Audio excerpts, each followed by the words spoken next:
right, guys, episode 4. Number 4. Eventually, we're going to stop saying what episode because there's going to be so many. So I wanted to start off today with an article that I read that said U.S. new homes, keyword new homes, surged 9.6% as home buyers turn to new builds.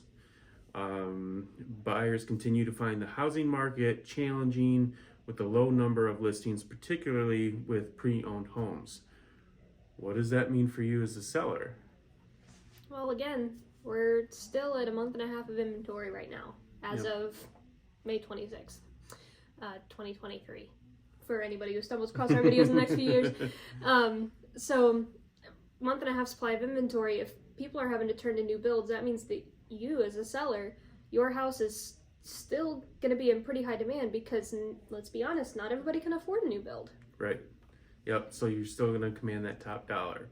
But we're going to put a pin in that because we're going to dissect that a little bit more later on in the episode. Just wanted to touch on, what that meant for you as a seller. But as we dissect that and break it apart later on, we're going to tell you what that means for you as a buyer, because now we're getting to the point where we're fielding offers for your home. Yep. We've done our job marketing. So what happens when our marketing and the showings and the open houses, somebody says, you know what, I want to buy your house. Now, the caveat to that is it's not just, oh, here's an offer, okay, accept a deal. As a real estate professional, we're also making sure that we're vetting your potential buyers, making sure that they're pre-qualified. Not only are we doing that, but we're leveraging those offers, maximizing your top dollar. So what's that going to look like? Can we say we're going to leverage an offer? What does that look like? So buyer A comes up to sends an offer in $5,000 over. Buyer B's agent says, hey, we want to put in an offer. What do you have in? Well, I've got one in. It's about 5 over. Some agents will tell you, some won't. They'll just say over. But, you're going to have to come in over. Okay, great. We'll send you an offer tonight. They send in their offer, their best, and it's usually over. That's only 2 offers, though. In this market, 3, 4, 5 is not unheard of. Sometimes even more. Sometimes 15, 20. But you're going to get those offers when we're speaking to other agents. They're asking us what they got to do to be competitive. And sometimes it's not even all about the money. Let's say you say, you know what? I don't want to rush it. I want to have 2 weeks to move out of my house after closing. Great. We can, maybe there's somebody who comes and they'll say, we'll offer you two weeks of extra occupancy after closing, and we'll give you this number. And there's another offer that comes in and they say, we'll offer you 3 weeks at this number. You can leverage those one against the other. Or maybe he comes in and says, no, we want the keys at closing, but we're going to give you this much over. So, and you bring up a good point. You talk about occupancy. What might that be good for? Well, you're selling your house. You got to go somewhere, right? Yeah. Do you already have a home picked out? Do you need time to pick out a home? So that we'll get to that a little bit later in the episode, but it's definitely important, especially when you're trying to map out, okay, where are we going to live next now that we're selling our house? Yep. So, and we're going to go through each offer that we do receive, and we're going to kind of read through and wade through all of that for you. I mean, of course, you will present them to you. We'll let you look at them in depth, but we'll also be able to summarize that. We're not just going to throw the offers at you and say, figure it out. So we're screening qualified buyers. Are we making phone calls to these lenders that, they're sending us these pre-approvals? Hey, we're pre-approved. We want to buy your house. Are we calling those lenders? Sure. And what are we asking them? So we're gonna be talking to them and say, okay, is everything in order? Is this buyer still still good to go. One of our lenders that we work with here in our office, she just, a couple weeks ago, had a buyer who was all set. Like, they were just weeks out from closing, right? I mean, they've gone through everything, and this buyer, all of a sudden, since the time they got pre-approved, didn't pay their mortgage on their existing house. And so that tanked the whole deal because they didn't pay the biggest liability on their credit. That tanked their credit score, shot their approval. And again, so there's phone calls that have to be happening. So as a selling agent, we're going to be calling the lender, hey, is everything in order? We still looking good here? That's kind of where we're at. What criteria do you use to pre-qualify? Because we want to make sure that when you do select a particular offer, as much as possible, we're giving you the confidence that it's a deal that's going to get you to the closing table, which is our job. Right. In a nutshell, is to get you to the closing table. Exactly. So you accept an offer. Mm-hmm. Now what? Underwriting. Now here's this is the boring part, okay? This is where we get the offer, you accept it. Congratulations, Mr. and Mrs. Buyer, we're accepting your offer. Well, now we got to wait for the lender to not only do their underwriting, now we have to also wait for title work to make sure that you have what's called a free and clear title. Again, another episode. We can dissect a lot of these into full episodes, but the biggest one is the lender underwriting. That's when they officially apply for the mortgage and their underwriters put the loan together. Fast forward, now we're starting to map out a closing date. Being a seller, is there an advantage in this market of being a seller and like choosing where and when? For sure. So I know from personal experience, a lot of my buyers, if we can help it, we're going to the seller's title company, the seller's agent's office, and closing there. It just makes it more of a smoother process. Yep. All the documents are there. They're sending them, to and from to verify, but it does make for a smoother process. Mm-hmm. So what I want to get into is you pick a date. We're going to close. This is where we're closing. Is there anything that the sellers have to bring to the closing table? Yep. So you're going to have to make sure that all of the closing fees are paid on both ends, really. The buyer will have to make sure theirs, and the seller make sure that theirs. And this might sound odd, but paying the final water bill. A water bill? So, as we've discussed in earlier episodes, the water bill is something that, you're responsible for your home up until the day of closing.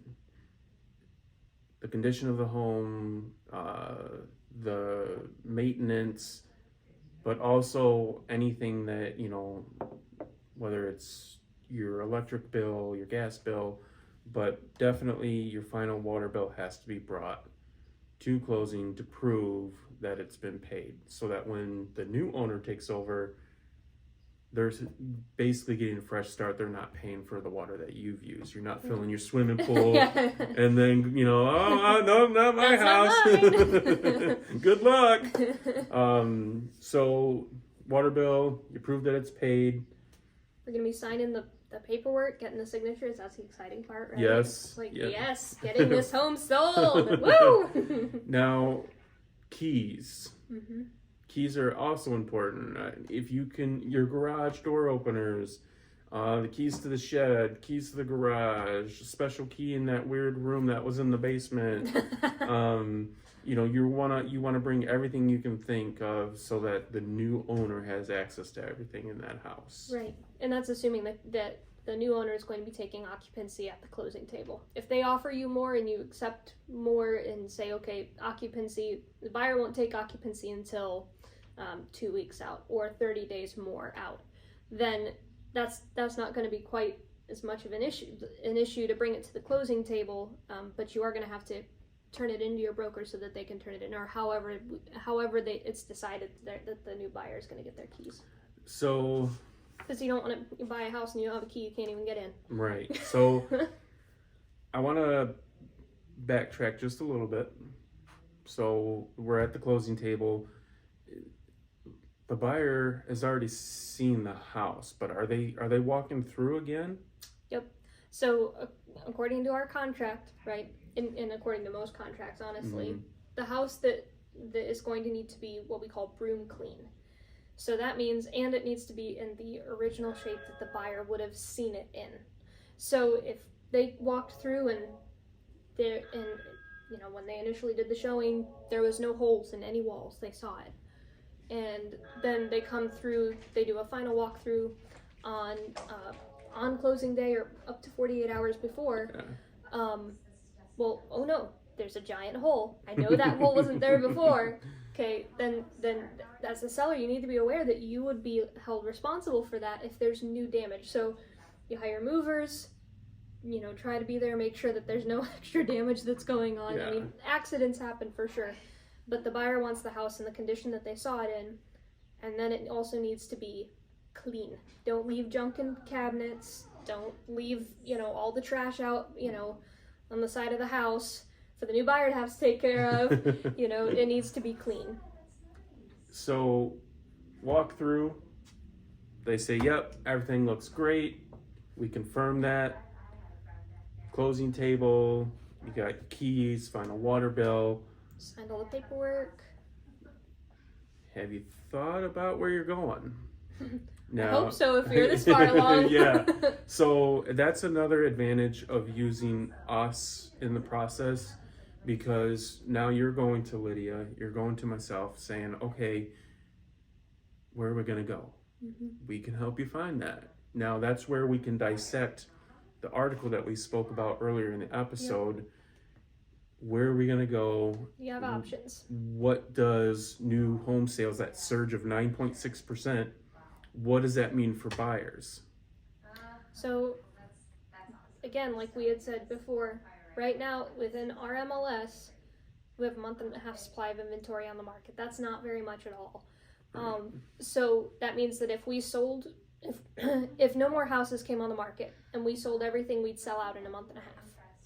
So as a buyer, so maybe you're selling your home and you're like, you know what, I want a fresh start, I have it in my budget.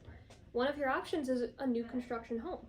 Okay, now you can go to the builder, and that's going to take some time. So chances are, if you're coming to us and you're saying, I want to have a new construction home, we're going to say, okay, well, let's figure out what your plan is. If you want to, I don't know, if you can find a rent for that short amount of time, or if you're going to rent, or if you're going to stay in your house a little longer and wait for that to be built.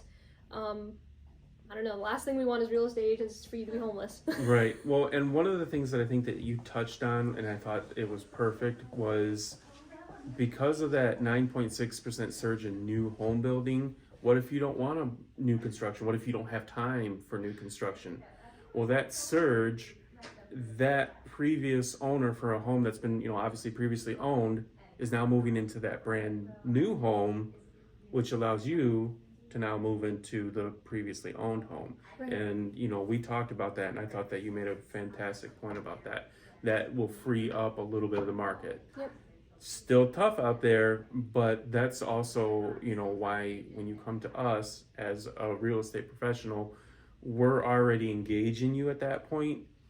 What's your plan? Right. Where are you looking to move? Let's get you going. And again, that occupancy that we talked about, that's going to need extra occupancy. Yep. And as a seller in this market, you can command occupancy.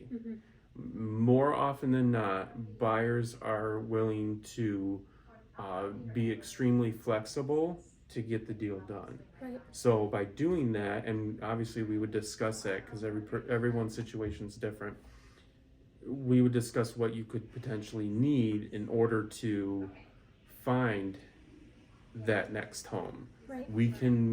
Is there a way that we can put a house on the market? Is there a contingency that maybe we could use?